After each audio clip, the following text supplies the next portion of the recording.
తెలంగాణలో పురపాలక సమరం తుది ఘట్టానికి చేరుకుంది. రాష్ట్ర వ్యాప్తంగా 7 నగరపాలక సంస్థల మేయర్లు, డిప్యూటీ మేయర్లు, అలాగే మక్తల్ మినహా 115 మున్సిపాలిటీల చైర్పర్సన్లు, వైస్ చైర్పర్సన్ల ఎంపికకు ఈరోజు పరీక్ష ఎన్నికలు జరగనున్నాయి. మొత్తం 414 మంది కార్పొరేటర్లు, 2566 మంది కౌన్సిలర్లతో పాటు ఎంపీలు, ఎమ్మెల్యేలు, ఎమ్మెల్సీలు, ఎక్స్ అఫీషియో సభ్యులుగా ఓటు హక్కు వినియోగించుకోనున్నారు. ఉదయం 11 గంటలకు ప్రమాణ స్వీకారం అనంతరం బహిరంగంగా చేతులెత్తే పద్ధతిలో ఓటింగ్ నిర్వహిస్తారు. రాజకీయ పార్టీలు ఇప్పటికే విప్లు జారీ చేయగా ఉల్లంఘించిన వారిపై అనర్హత వేటు పడే అవకాశం ఉంది. ఎక్స్ అఫీషియో ఓట్ల నమోదుపై వివాదాలు నెలకొన్న నేపథ్యంలో ఎన్నికల సంఘం పటిష్ట నిఘా ఏర్పాటు చేస్తోంది.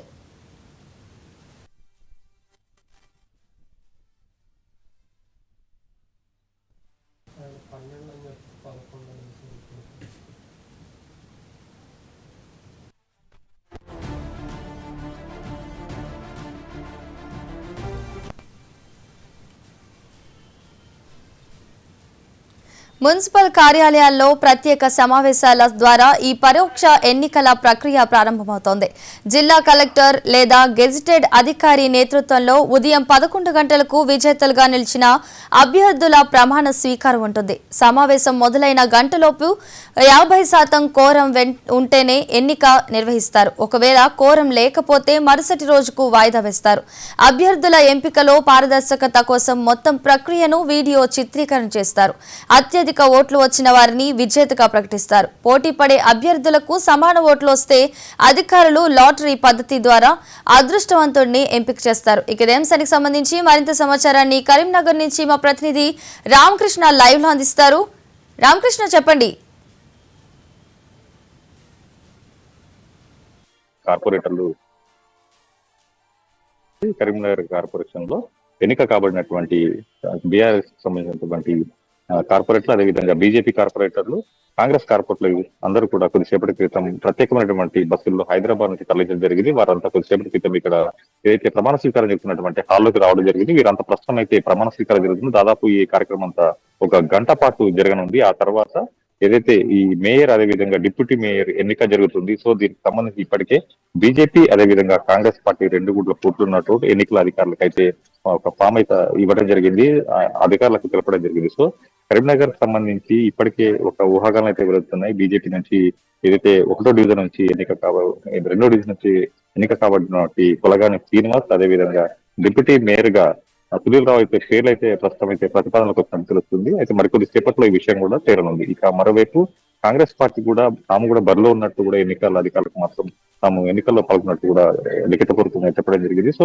చూడాలి హోరావోరుగా సాగుతున్నటువంటి కరీంనగర్ కార్పొరేషన్ లో ఏం జరగబోతుందో మరికొంత సేపట్లో తేలనుంది. సో మొత్తానికి ఒకసారి కనుక పార్టీల బలబాలు చూసినట్టయితే బీజేపీకి ఇప్పటికే పార్టీ పరంగా చూసినట్టయితే 30 మాత్రమే బలం ఉంది. అయితే మరో 2 ఇండిపెండెంట్ తో కలిపి 32కి చేరుకుంది. ఆ తర్వాత ఏదైతే ఎంపీ బండి సంజయ్ కుమార్ తో 34కు చేరుకుంటుంది. కానీ 2 స్వతంత్రులు అదేవిధంగా మరొకరు మద్దతు ఉన్నట్టు కూడా మనకు తెలుస్తుంది. సో ఓవరాల్ గా చూసుకున్నట్టయితే బీజేపీ ఈ మేయర్ పీఠం దక్కిస్తున్న అవకాశం మాత్రం చాలా స్పష్టంగా కనిపిస్తున్నాయి. అయితే నిన్న రాత్రికి రాత్రి మారినటువంటి రాజకీయ సమీకరణ కారణంగా ఇటు బీఆర్ఎస్ పూర్తిగా ఈ రోజు ఎదురున్నటువంటి మేయర్ ఎన్నిక నుంచి తప్పించుకునే అవకాశాలు కనిపిస్తున్నాయి. ఎందుకంటే అక్కడి నుంచి అంటే ఎన్నికల్లో పాల్గొకుండా తటస్థంగా ఉండేందుకు నిర్ణయం తీసుకున్నట్టుగా తెలుస్తుంది. కేవలం కరీంనగర్ కాదు, మొత్తం రాష్ట్ర వ్యాప్తంగా తీసుకున్నటువంటి నిర్ణయంగా మనకు తెలుస్తుంది. ఎందుకంటే ఇటు మరో 2 సంవత్సరాల్లో కూడా ఇక్కడ జనరల్ ఎన్నికలు జరిగినటువంటి నేపథ్యంలో ఇప్పుడు కనుక ఒకవేళ ఈ కరీంనగర్ కార్పొరేషన్ విషయంలో కనుక బీఆర్ఎస్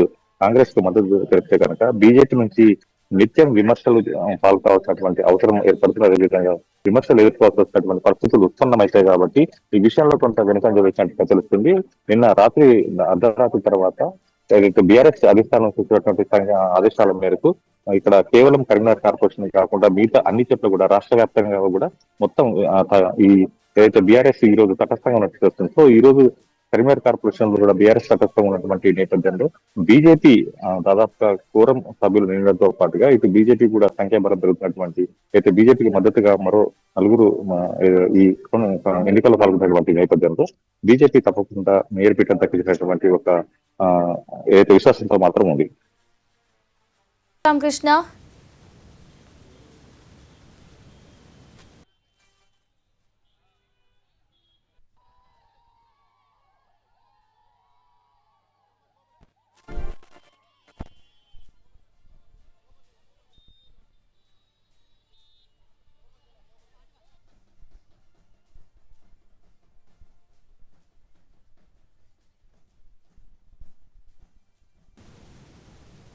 ఈ ఎన్నికల్లో పార్టీ క్రమశిక్షణే అత్యంత కీలకం కానుంది. రాజకీయ పార్టీలు జారీ చేసే విప్ను సభ్యులందరూ తప్పనిసరిగా పాటించాలి. విప్ ధిక్కరించి ఇతర పార్టీలకు ఓటు వేసినా లేదా ఓటింగ్కు గైర్హాజరైనా వారి సభ్యత్వం రద్దవుతుంది. ఫిర్యాదు అందిన 3 రోజుల్లోపు కలెక్టర్ షోకాజ్ నోటీసు జారీ చేస్తారు. 7 రోజుల్లో వివరణ ఇవ్వాల్సి ఉంటుంది. అయితే విప్ ధిక్కరించి వేసిన ఓటు మాత్రం సాంకేతికంగా చెల్లుబాటు అవుతుంది. ఎక్స్ అఫీషియో సభ్యులు విప్ ఉల్లంఘిస్తే వారి ప్రస్తుత పదవికి ముప్పు ఉండదు, కానీ భవిష్యత్తులో స్థానిక సంస్థల ఎన్నికల్లో ఓటు హక్కును కోల్పోతారు. ఇక ఇదే అంశానికి సంబంధించి మరింత సమాచారాన్ని నిజామాబాద్ నుంచి మహేంద్ర అందిస్తారు. మహేంద్ర, చెప్పండి. నిజామాబాద్ కార్పొరేటర్ గా గెలిచిన అభ్యర్థులందరూ ఇప్పుడే వచ్చారు. బీజేపీ, కాంగ్రెస్, ఎంఐఎం కార్పొరేటర్లందరూ కూడా ఇప్పుడే వచ్చారు. ఇప్పుడు ఇక్కడ నామినేషన్ మన ప్రమాణ స్వీకారం చేసిన పరిస్థితి మనం చూస్తున్నాం. ఇక్కడ మొత్తం మున్సిపాలిటీ దగ్గర పోలీసు బందోబస్తు ఏర్పాటు చేశారు. అయితే ముందుగా వచ్చిన ఎంపీ అరవింద్ ఇక్కడ ఎందుకు లేట్ చేస్తున్నారు, 11 గంటల అసలు టైం లేట్ అయింది, పోలీసుల పైన ఆగ్రహం వ్యక్తం చేసిన పరిస్థితి. అయినా బీజేపీ తర్వాత కాంగ్రెస్ ఎంఐఎం కార్పొరేటర్లు అందరూ కూడా వచ్చారు. ఇప్పుడు అందరూ కూడా నామినేషన్ మనం ప్రమాణ స్వీకారం చేసిన పరిస్థితి. నిజామాబాద్ లో మొత్తంగా చూస్తున్నట్టయితే ఇటు నిజామాబాద్ జిల్లా వ్యాప్తంగా 3 మున్సిపాలిటీలు, ఒక కార్పొరేషన్ ఉంది. ఇప్పుడు అన్ని చోట్ల కూడా కాంగ్రెస్ కైవసం చేసే పరిస్థితి కనిపిస్తుంది. వారే మొత్తం క్లీన్ స్వీప్ చేసే రకంగా కనిపిస్తుంది. అయితే నిజామాబాద్ లో అంగు ఏర్పడినప్పటికీ ఇటు బీజేపీ 28, కాంగ్రెస్ 17, ఎంఐఎం 14 సీట్లు, ఒక బీఆర్ఎస్ క్యాండిడేట్ వీళ్ళందరూ కలిసి కాంగ్రెస్ కి మద్దతు ఇవ్వడంతో బీజేపీ అపోజిషన్ లో ఉండే పరిస్థితి కనిపిస్తుంది. అయితే అలాగే ఆర్మూర్లో, భీమ్గల్, బాన్స్వాడ, ఎల్లారెడ్డి తీసుకున్న ప్రాంతాల్లో కంప్లీట్ గా కాంగ్రెస్ పూర్తి మద్దతు ఉండడంతో అక్కడ కూడా Congress party chairperson, vice chairperson దక్కిస్తున్న పరిస్థితి. అయితే కామారెడ్డి మున్సిపాలిటీలో ఒక్క చోటే మళ్ళీ కాంగ్రెస్ ఇటు బీఆర్ఎస్ 2 కలిసి మేయర్ సీటాన్ని అలాగే వైస్ చైర్మన్ సీటాన్ని కైవసం చేస్తున్న పరిస్థితి. ఇది నిజామాబాద్ జిల్లాలో పరిస్థితి. Right, thank you Mahindra.